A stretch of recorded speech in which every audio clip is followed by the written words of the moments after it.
রাধে রাধে রাধে রাধে বন্ধুরা, তোমরা কেমন আছো? আশা করি সবাই অনেক ভালো আছো, শ্রীমতীর কৃপায় করুণায় আছো। তো আমি আজকে তোমাদের সাথে যে ভিডিওটা শেয়ার করব, আজকের দিনটা হচ্ছে 22শে জানুয়ারি। আর তোমরা জানোই 22শে জানুয়ারির দিনটা আমাদের জন্য বা সকল সনাতন ধর্মাবলম্বীদের জন্য কতটা গুরুত্বপূর্ণ।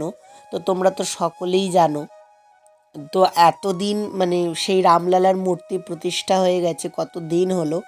আর সেই ভিডিও আজকে আমি তোমাদের সাথে শেয়ার করছি, কারণ আমি প্রচণ্ড ব্যস্ত হয়ে পড়েছি। সকালবেলা থেকে উঠে যে ভিডিওটা করব সেইটুকুনি সময় পর্যন্ত পাই না। তো যাই হোক, এখানে দেখো আমি কিন্তু তোমাদের সাথে যেটা শেয়ার করছি, সবার প্রথমেই দেখলে সকালবেলা উঠে স্নান সেরে গোমাতার সেবা দিয়েছি। আর তারপর বাজার থেকে পতাকা নিয়ে আসবার পর ঠাকুরের অর্চন সেরে কিন্তু এই পতাকাটা উপরে লাগাবো, কারণ ধ্বজা বাড়িতে লাগানো তোমরা তো জানোই কতটুকুন শুভ আর কতটুকুন মঙ্গলদায়ক। তো প্রচণ্ড আনন্দ লাগছিল, বাড়িতে পতাকা লাগাচ্ছিলাম, বাড়িঘর সুন্দর করে সাজাচ্ছিলাম, শ্রী ভগবানকেও সুন্দর করে সাজিয়েছি। সে সকল কিছুই তো তোমাদের সাথে শেয়ার করলাম। তো আমি এ কদিন এতটাই ব্যস্ত ছিলাম যে ভিডিও তো অনেকগুলোই করা রয়েছে, কিন্তু তোমাদের সাথে যে দেব সেইটুকুনি দেব করে দেওয়া হচ্ছে না, কারণ ভয়েস দিতে হবে, ভয়েসটাই কিন্তু ভিডিওতে দেওয়া নেই।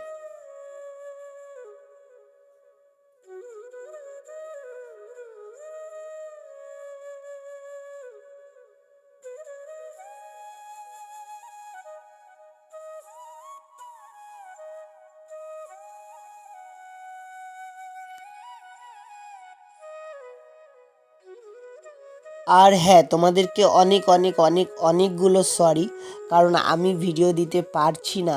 আর চেষ্টা করি, রাত্রে এতটাই শরীরটা ক্লান্ত হয়ে যায়, তার উপর গ্রন্থ অধ্যয়ন করা থাকে, সব কিছু থাকে, সব কিছু নিয়ে কিন্তু আমি প্রচণ্ড ব্যস্ত হয়ে গেছি, যে কারণে তোমাদেরকে আরও ভিডিও দিতেই পারি না। আর দেখলেই তো সকালে গোমাতার সেবা দিয়েছি, এখন চলে এসেছে নন্দী মহারাজ, আর এখন হচ্ছে নন্দী মহারাজের সেবা। কারণ সকালবেলা গোমাতাকে সেবা করেছি, নন্দী মহারাজও এসেছে, নন্দী মহারাজকেও দিই। আমাদের সনাতন ধর্মে সেদিনকারেই সম্পূর্ণতা দাঁড়াবে, যেদিনকারে আমাদের এই ভারতবর্ষের থেকে গোমাতার হত্যা বন্ধ হয়ে যাবে। তো যাই হোক, এখানে নন্দী মহারাজের সেবা হয়ে গেল। আর এটা দেখো হচ্ছে সন্ধ্যাবেলার ভিডিও। আমরা কিন্তু বাড়ি ঘরে আজকে সব জায়গায় প্রদীপ জ্বালাবো, দ্বীপ জ্বালাবো, বাড়িটাকে সাজাবো। সব জায়গায় গান হচ্ছে না যে রাম আয়েঙ্গে তো দীপ জ্বালাউঙ্গি, দীপ জ্বালা के मैं দীপাবলি মানাউঙ্গি। তো আজকে আমাদের হচ্ছে রাম দীপাবলি। তো দীপাবলি অনুষ্ঠানের জন্যই দেখো সুন্দর করে প্রদীপগুলো সব ধরিয়ে নিচ্ছি। আর প্রদীপের মুখে মুখে কর্পূর দেওয়া আছে, তার জন্য কিন্তু আরও ভালো করে ধরে যাচ্ছে। তো দেখো আমার প্রদীপগুলো কমপ্লিট। তো সবার প্রথমে যুগল কিশোরকে দর্শন করাবো। আর যুগল কিশোরকে তো আজকে রামের মতন করেই শৃঙ্গার করেছে, রাম সীতা উপলক্ষে শৃঙ্গার করা হয়েছে। তো তোমরা অবশ্যই জানিও এই ভিডিওটা তোমাদের কেমন লাগছে। আর সবাই মিলে একটাই প্রার্থনা করো, যেন আমাদের ভারতবর্ষের মাটিতে গোহত্যাটা যেন বন্ধ হয়ে যায়, গোমাতার রক্ত যেন এই ভারতবর্ষের ভূখণ্ডে না পড়ে।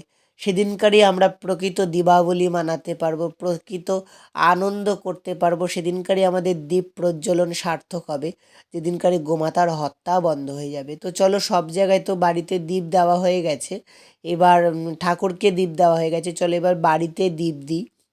আর এই বাড়িতে যে দিদিভাই থাকে, দাদাভাই থাকে, তারাও সকলে তুলসী তলায় দ্বীপ দিয়েছে। আর দেখো দ্বীপ দেওয়ার সাথে সাথে বাড়িটা কত সুন্দর উজ্জ্বল হয়ে যাচ্ছে। অকাল দীপাবলি হচ্ছে আজকে। তো বেলতলায় একটা দিলাম, তুলসী তলায় দিলাম, আর বাড়ির দরজায় চারিদিকে সুন্দর করে দীপাবলির জন্য দ্বীপ দিই। তো বাড়িটা সুন্দর করে কিন্তু প্রদীপ দিয়ে সেজেছে। শুধু আজকে আমাদের বাড়ি নয়, আমি দেখেছি পাশাপাশি যত বাড়ি ছিল সব বাড়ি কিন্তু প্রদীপ দিয়ে খুব সুন্দরভাবে সাজানো হয়েছে। আর উপরে উপরে দেখো সব জায়গায় কিন্তু প্রদীপগুলো দিয়ে দিলাম, বাড়িটা সুন্দর করে প্রদীপের আলোয় উজ্জ্বল হয়ে উঠেছে।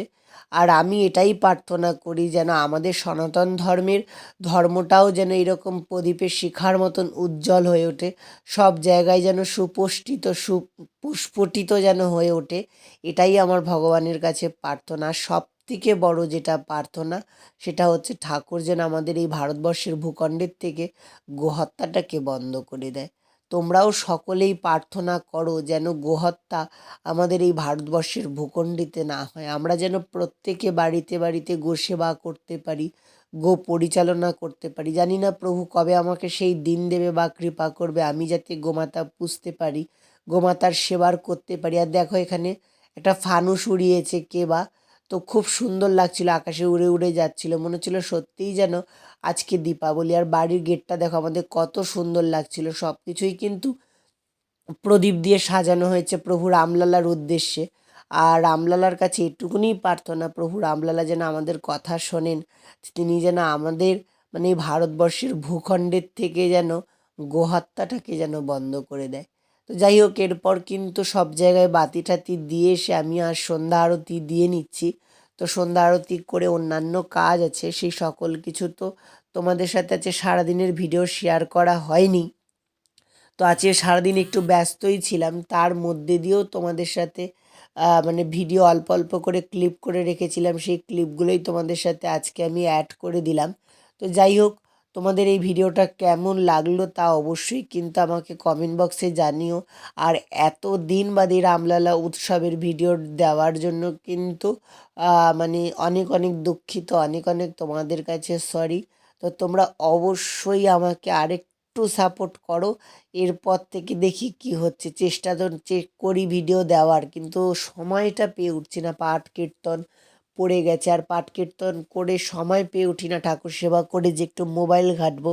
আজকাল মোবাইল ঘাঁটাটাও একদম কমে গেছে, যে একটু মোবাইল দেখতাম সেটাও আর আগের মতন হয় না। সন্ধ্যা আরতি শেষ করে ঠাকুরের জন্য কিন্তু পরোটা আর হচ্ছে ফুলকপি আলুর একটু সবজি করেছিলাম, আর হচ্ছে তোমার মিষ্টি এনেছিলাম, মিষ্টান্ন করেছিলাম রামলালার উদ্দেশ্যে। তো সেইগুলোই প্রভুকে রাত্রে সমর্পণ করা হয়েছে। তো চলো তোমাদেরকে ভোগরাগ একটু দর্শন করাই। আর যারা শেষ অবধি দেখেছো ভিডিওটা, তাদেরকে অসংখ্য ধন্যবাদ। এইভাবেই পাশে থাকো, তোমরা সুস্থ থাকো, ভালো থাকো, আমার ভিডিও দেখতে থাকো। আজকের মতন ভিডিওটা এখানেই শেষ করছি। জয় শ্রীরাম, জয় জয় শ্রী রাধে।